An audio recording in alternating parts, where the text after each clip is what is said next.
Hi అండి, welcome to Praveen study hub. ఈరోజు ఈ వీడియోలో మన డైలీ కరెంట్ అఫైర్స్లో భాగంగా ఈనాడు న్యూస్ పేపర్లో వచ్చినటువంటి ఇంపార్టెంట్ కరెంట్ అఫైర్స్ను మన పోటీ పరీక్షల దృష్ట్యా తెలుసుకుందాం. సో ఈరోజు మన ఫస్ట్ టాపిక్ చూసినట్లయితే ఒక కేంద్ర ప్రభుత్వ పథకం అండి. దాని యొక్క పేరు చూసినట్లయితే స్వస్థ నారీ సశక్త్ పరివార్ అభియాన్. ఈ పథకం ఇది మహిళలకు సంబంధించినటువంటి మహిళల ఆరోగ్యానికి సంబంధించినటువంటి పథకంగా మనము చెప్పుకోవడం జరుగుతుంది. నరేంద్ర మోడీ ప్రభుత్వం మహిళలకు ఉద్దేశించి ప్రారంభించినటువంటి పథకం. ఓకేనా. దేశవ్యాప్తంగా సెప్టెంబర్ 17 నుండి అక్టోబర్ 2 వరకు ఈ పథకం కింద వైద్య పరీక్షలు నిర్వహిస్తారన్నమాట. మధ్యప్రదేశ్లోని మోడీ ప్రారంభించారు. అంటే నరేంద్ర మోడీ 75వ పుట్టినరోజు సందర్భంగా మధ్యప్రదేశ్లో ఈ పథకాన్ని ప్రారంభించడం జరిగింది. అదే సందర్భంలో విశాఖపట్నంలో నిన్న జరిగిన మీటింగ్లో ఈ స్వస్థ నారీ సశక్త్ పరివార్ అభియాన్ కార్యక్రమానికి హాజరైనటువంటి నిర్మలా సీతారామన్, ఆంధ్రప్రదేశ్ రాష్ట్ర ముఖ్యమంత్రి చంద్రబాబు నాయుడు గారు దీన్ని ప్రారంభించడం జరిగింది వర్చువల్గా. అయితే మన నరేంద్ర మోడీ గారు మధ్యప్రదేశ్లో దీన్ని ప్రారంభించారు. ఓకేనా. ఆన్లైన్లో వీళ్ళు చూసి ప్రారంభించడం జరిగింది విశాఖపట్నంలో. అయితే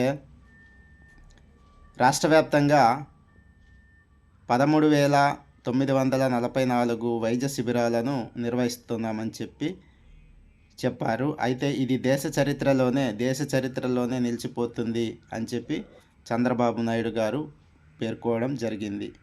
ఓకే, ఇది మన ఫస్ట్ టాపిక్గా మనము చెప్పుకోవడం జరుగుతుంది. నెక్స్ట్ సెకండ్ టాపిక్ చూసినట్లయితే ఏపీ స్వచ్ఛదాన్ అంబాసిడర్గా తెలంగాణ వాసి ఎంపిక కావడం జరిగింది. ఏపీ స్వచ్ఛదాన్ అంబాసిడర్గా తెలంగాణ వాసి. ఆంధ్రప్రదేశ్ ప్రభుత్వం అమరావతిలో అక్టోబర్ 2వ తారీఖున ప్రతిష్టాత్మకంగా నిర్వహించబోయేటటువంటి ఏదైతే స్వచ్ఛదాన్ అంటే మారథాన్ రన్నింగ్కు కామారెడ్డి జిల్లాలో ఉన్నటువంటి రవాణా శాఖలో హోంగార్డ్గా చేస్తున్నటువంటి గుగ్గిలం అశోక్ పేరు పెట్టుకోండి. ఇతను స్వచ్ఛదాన్ బ్రాండ్ అంబాసిడర్గా ఎంపిక కావడం జరిగింది మన పక్క రాష్ట్రమైనటువంటి తెలంగాణ నుండి. ఓకేనా. నెక్స్ట్ ఇక మూడవ టాపిక్ చూసినట్లయితే ఇక ఈవీఎం బ్యాలెట్లపై అభ్యర్థుల రంగుల ఫోటోలు. ఓకే, ఈవీఎంస్ బ్యాలెట్లు ఉన్నాయి కదా, వాటిపై ఇంకా అభ్యర్థుల యొక్క ఫోటోలు, రంగుల ఫోటోలు, కలర్ ఫోటోలు ఉండబోతున్నాయి అని చెప్పి కేంద్ర ఎన్నికల సంఘం ఈసీ ప్రకటన ద్వారా మనకు తెలుస్తుంది.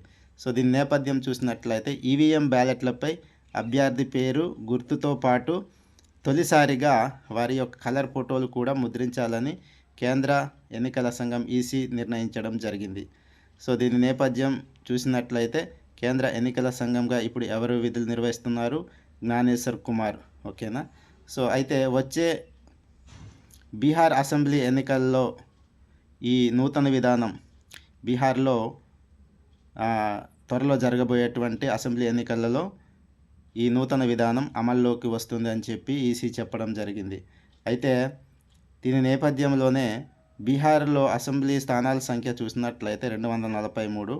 అయితే లోక్సభకు సంబంధించిన స్థానాలు 40, తర్వాత రాజ్యసభ స్థానాలకు సంబంధించినటువంటి స్థానాలు 16. ఓకే, అందులోనే ఎస్సీకి 6.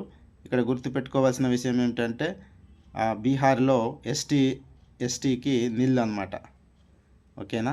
లోక్సభలోను రాజ్యసభలోను అక్కడ మనకు ఎస్టీస్ లేరని గుర్తుంచుకోవాలి. ఓకేనా, స్థానాలు లేవు. ఓకే, నెక్స్ట్ అయితే బీహార్లో ప్రస్తుతం ఏ ప్రభుత్వము ఉంది అంటే ఎన్డీఏ ప్రభుత్వము ఉంది. నేషనల్ డెమోక్రటిక్ అలియన్స్ అంటే ఎన్డీఏ ప్రభుత్వం ప్రస్తుతం ఉంది. అక్కడ పరిపాలన ముఖ్యమంత్రిగా విధులు నిర్వహిస్తుంది నితీష్ కుమార్ గారు ప్రస్తుతం బీహార్ ముఖ్యమంత్రిగా విధులు నిర్వహిస్తున్నారు ఎన్డీఏ ప్రభుత్వం నుండి. ఓకేనా. నెక్స్ట్ ఆంధ్రప్రదేశ్కి సంబంధించినటువంటి అంశం ఇది. బీసీ రక్షణ చట్టానికి తుది రూపము అని టైటిల్ పెట్టి స్థానిక సంస్థల్లో 34% 34% రిజర్వేషన్ల పునరుద్ధరణపై చర్చలు, మంత్రుల యొక్క సమావేశంలో కీలక చర్చలు, నిర్ణయాలు తీసుకోబోతున్నారు. అయితే ప్రస్తుతం బీసీ సంక్షేమ శాఖ మంత్రిగా సవిత గారు విధులు నిర్వహిస్తున్నారు. సవిత, ఓకేనా? ఇది ఏపీకి సంబంధించింది. అయితే ఇప్పుడు సైబర్ చట్టాలకు సంబంధించి కంప్యూటర్ యాప్టిట్యూడ్లో భాగంగా కొన్ని ప్రశ్నలు మనకు ఇది ఎస్ఎన్టీలో కూడా మనకు ఈ బిట్స్ అన్నవి ఉపయోగపడతాయి. చాలా ఇంపార్టెంట్.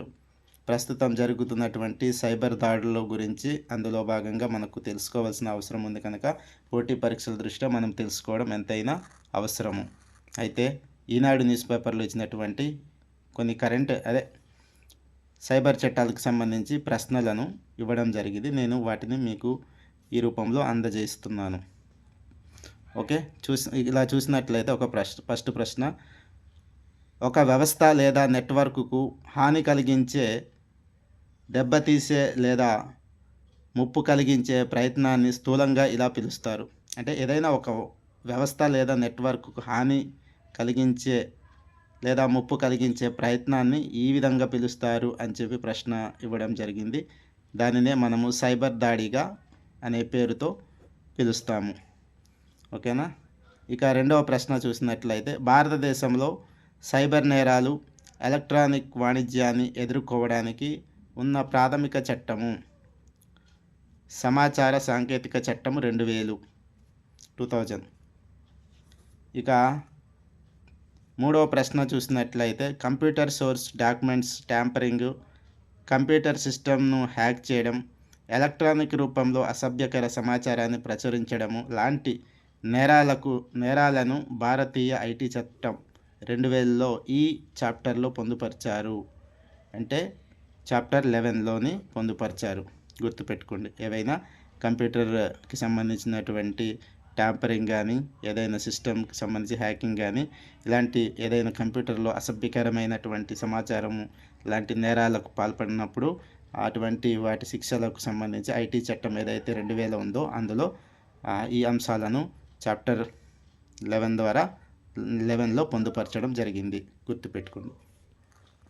ఇంకా నాలుగవ ప్రశ్న, ప్రజలకు హాని కలిగించడానికి లేదా క్లిష్టమైన వ్యవస్థను నాశనం చేయడానికి కంప్యూటర్ను ఉపయోగించే వ్యక్తిని ఇలా పిలుస్తారు.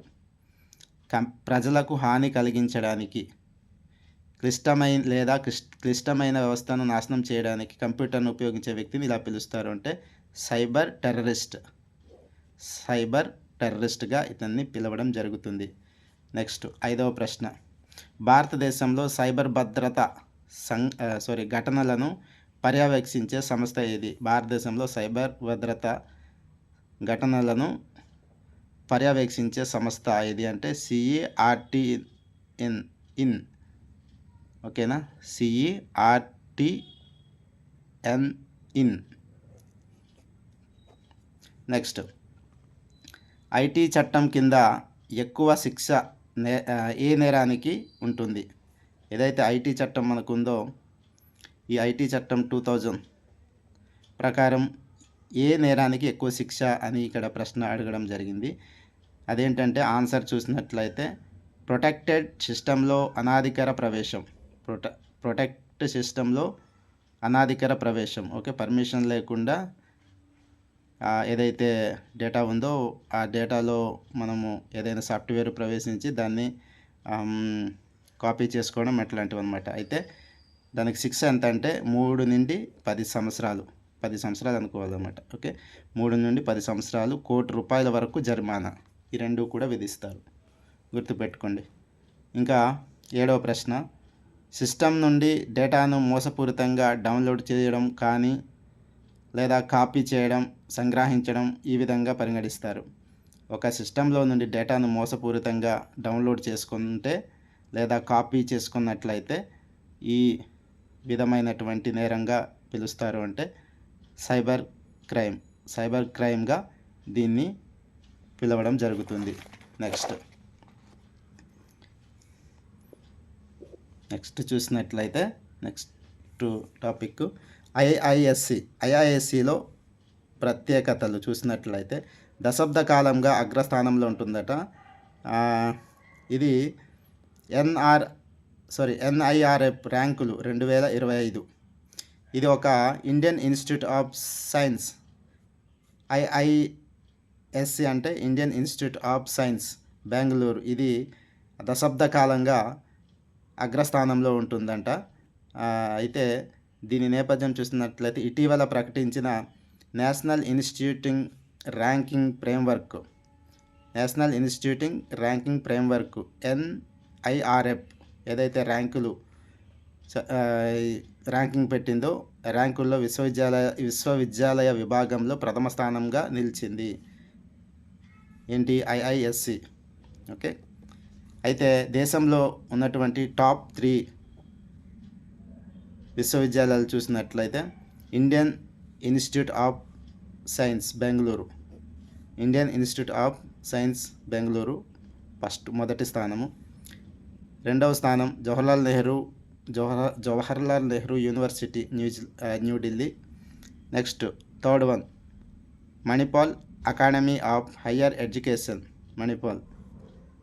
అయితే తెలుగు రాష్ట్రాల్లో మూడింటిని ఇవ్వడం జరిగింది.